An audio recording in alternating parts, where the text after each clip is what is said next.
Hello, welcome back to foodies ecstasy. ഓണസദ്യയുടെ വിഭവങ്ങളാണ് കണ്ടുകൊണ്ടിരിക്കുന്നത്. അതിൽ 7ാമത് വിളമ്പുന്നതും ഒരുവിധം എല്ലാ പച്ചക്കറികളും ചേരുന്ന ഒരു വിഭവമാണ് അവിയൽ. അവിയൽ ഇഷ്ടമില്ലാത്തവർ പോലും ഇഷ്ടപ്പെടുന്ന രീതിയിൽ എങ്ങനെയാണ് അവിയൽ ഉണ്ടാക്കുന്നതെന്ന് നോക്കാം.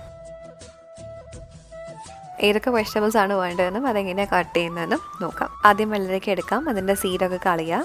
വളരെ തിക്നെസ് കുറച്ച് കട്ട് ചെയ്തെടുക്കുക. സ്കിന്നൊന്നും കളയേണ്ട ആവശ്യമില്ല കേട്ടോ. ചെറിയൊരു പീസ് പടവലങ്ങ എടുക്കുക. അതിൻ്റെ സ്കിന്നും സീഡും ഒക്കെ കളയുക. ചെറുതായിട്ട് കട്ട് ചെയ്തെടുക്കുക.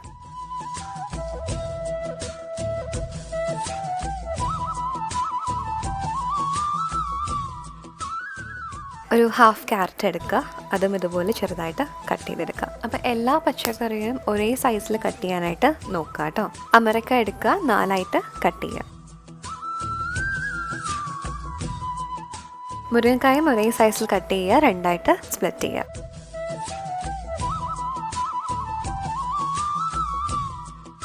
ഒരു മുളക് എടുക്കുക. 4ആയിട്ട് കട്ട് ചെയ്യുക. എരിവ് അനുസരിച്ച് എടുക്കുക കേട്ടോ, എത്രയാണെന്ന് വെച്ചാൽ. ഒരു തൊണ്ടൻ മുളക് എടുക്കുക. 2ആയിട്ട് കട്ട് ചെയ്യുക. ഒരു പകുതി ഏത്തക്ക എടുക്കുക. ക്യാരറ്റ് കട്ട് ചെയ്ത പോലെ തന്നെ കട്ട് ചെയ്താൽ മതി, പക്ഷേ ഒരല്പം തിക്നെസ് കൂട്ടുക കേട്ടോ. ഒരു പകുതി കത്തിരിക്ക എടുക്കുക. അതും ഒരല്പം തിക്നെസ് കൂട്ടി കട്ട് ചെയ്യുക. ചെറിയൊരു പീസ് ചേന എടുക്കുക. ഏത്തക്ക കട്ട് ചെയ്ത സൈസിൽ കട്ട് ചെയ്യുക. ഒരു പകുതി ടൊമാറ്റോ എടുക്കുക. അതും ചെറുതായിട്ട് കട്ട് ചെയ്യുക. അപ്പോൾ അവിയലിന് ആവശ്യമുള്ള എല്ലാ പച്ചക്കറികളും റെഡി ആയിട്ടുണ്ട്. വെള്ളരിക്ക, അമരക്ക, പടവലങ്ങ, കത്തിരിക്ക, ഏത്തക്ക, ക്യാരറ്റ്, ചേന, മുളക്, ടൊമാറ്റോ, മുരിങ്ങക്ക, തൊണ്ടൻ മുളക്. ഇനി ഇതെങ്ങനെയാണ് ഉണ്ടാക്കുന്നതെന്ന് നോക്കാം. ഒരു പാൻ ചൂടാക്കുക. അതിലേക്ക് 2 ടേബിൾ സ്പൂൺ വെളിച്ചെണ്ണ ഒഴിക്കുക. എണ്ണ ചൂടാക്കുമ്പോൾ അതിലേക്ക് ചേനയും ഏത്തക്കയും ഇട്ട് ജസ്റ്റ് ഒന്ന് സോട്ട് ചെയ്ത് കൊടുക്കുക.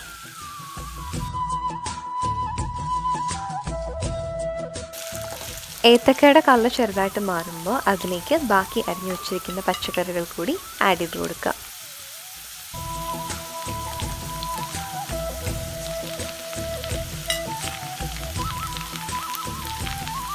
നന്നായിട്ടൊന്ന് മിക്സ് ചെയ്ത് കൊടുക്കുക.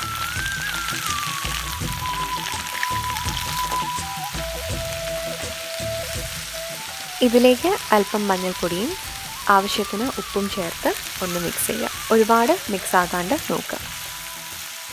കുറച്ച് കറിവേപ്പില കൂടി ഇട്ട് കൊടുക്കുക. എന്നിട്ട് അടച്ചു വെച്ച് വേവിച്ചെടുക്കുക. അപ്പോൾ ഇതിലേക്ക് വെള്ളം ഒന്നും ഒഴിച്ചു കൊടുക്കേണ്ട ആവശ്യമില്ല. പച്ചക്കറിയിലുള്ള വെള്ളം തന്നെ ഇറങ്ങി അത് കുക്കായിക്കോളും.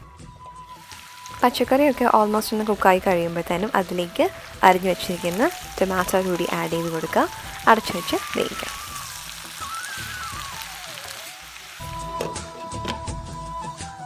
അപ്പോൾ ടൊമാറ്റോ വേകുന്ന ടൈമിന് ഇതിലേക്കുള്ള തേങ്ങയുടെ മിക്സ് റെഡിയാക്കാം.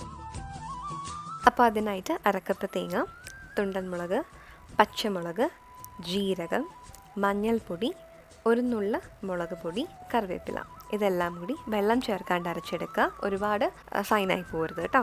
4 വെളുത്തുള്ളി ചതച്ചെടുക്കുക. അപ്പോൾ എല്ലാം നന്നായിട്ട് കുക്കായിട്ടുണ്ട്. ഇനി ഇതിലേക്ക് തേങ്ങയുടെ മിക്സും വെളുത്തുള്ളിയും ചേർത്ത് കൊടുക്കാം. കുറച്ച് വെള്ളം കൂടി ചേർത്ത് മിക്സ് ചെയ്യാണ്ട് 5 മിനിറ്റ് അടച്ചു വയ്ക്കാം.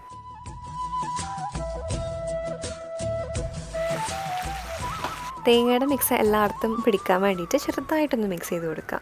അവിയൽ ഒരിക്കലും ഒരുപാട് ഇട്ട് മിക്സ് ആക്കാൻ പാടില്ല കേട്ടോ. ഇനി ഇതിൻ്റെ സൈഡിലേക്ക് കുറച്ച് തൈര് ഒഴിക്കുക. ചെറുതായിട്ടൊന്ന് ചൂടാകുമ്പോൾ ഒന്ന് മിക്സ് ചെയ്ത് കൊടുക്കുക.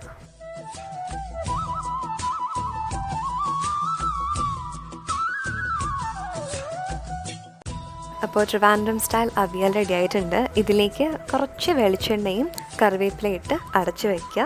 കഴിക്കുന്നതിന് മുന്നേ ഒന്ന് മിക്സ് ചെയ്തെടുക്കാം. അപ്പോൾ വളരെ ടേസ്റ്റി ആയിട്ടുള്ള അവിയലാണ്. എല്ലാവരും ഉണ്ടാക്കി നോക്കുക കേട്ടോ.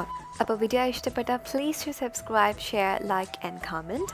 ബെല്ലൈക്കൺ ക്ലിക്ക് ചെയ്യാൻ മറക്കരുത്. അപ്പോൾ നോട്ടിഫിക്കേഷൻസ് മിസ്സാവില്ല. Thank you.